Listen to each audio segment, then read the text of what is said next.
Hi hello. ഇപ്പോൾ ഈ അടുത്ത കാലത്തായിട്ട് വൈകുന്നേരം ആകുമ്പോൾ എനിക്ക് ഭയങ്കര ഒരു ടെൻഷനാണ് കേട്ടോ. കാരണം കുഞ്ഞുങ്ങൾക്ക് വൈകുന്നേരം കഴിക്കാൻ എന്ത് കൊടുക്കും എന്നുള്ളത്.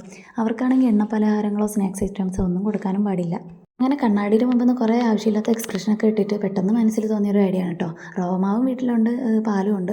അപ്പോൾ അതുകൊണ്ട് എന്തെങ്കിലും ഉണ്ടാക്കാമെന്ന് വിചാരിച്ചു. വേറെ ഒന്നുമല്ല, എളുപ്പ ജോലിയാണ്. നമ്മുടെ നാട്ടിലാണെങ്കിൽ കാസർഗോഡാണെങ്കിൽ സോജി എന്ന് പറയും. പിന്നെ ഇവിടെയൊക്കെ ആണെങ്കിൽ റവ പായസം, പിന്നെ റവ കുറുക്ക് അങ്ങനെയൊക്കെ പറയാം കേട്ടോ. അപ്പോൾ എന്തായാലും നമുക്കതൊന്ന് ഉണ്ടാക്കുന്ന കണ്ടാലോ. അതിനായി ഒരു പാത്രം എടുത്ത് ഗ്യാസിൻ്റെ ഫ്ലെയിം ഓൺ ചെയ്ത് അതിലോട്ട് ഒരു അരക്കപ്പ് പാലും ഒരു ഗ്ലാസ് വെള്ളം കൂടെ ഒഴിച്ച് കൊടുത്തിട്ടുണ്ട്. പിന്നെ അതിലോട്ട് ഇച്ചിരി പഞ്ചസാരയും കൂടെ ചേർത്ത് കൊടുക്കുന്നുണ്ട് കേട്ടോ. ഞാൻ അവർക്ക് കുറച്ച് പഞ്ചസാരയെ കൊടുക്കുന്നുള്ളൂ, ഓവർ പഞ്ചസാര കൊടുത്തു വിടാത്തതുകൊണ്ടാണ്. നല്ല രീതിയിൽ മധുരം വേണ്ടവർക്ക് മധുരം ചേർക്കാവുന്നതാണ് കേട്ടോ. ഇനി ഒരു ഫ്ലേവർ കിട്ടാൻ വേണ്ടി കുറച്ച് ഏലക്കയും കൂടെ ചേർത്ത് കൊടുക്കുന്നുണ്ട് കേട്ടോ.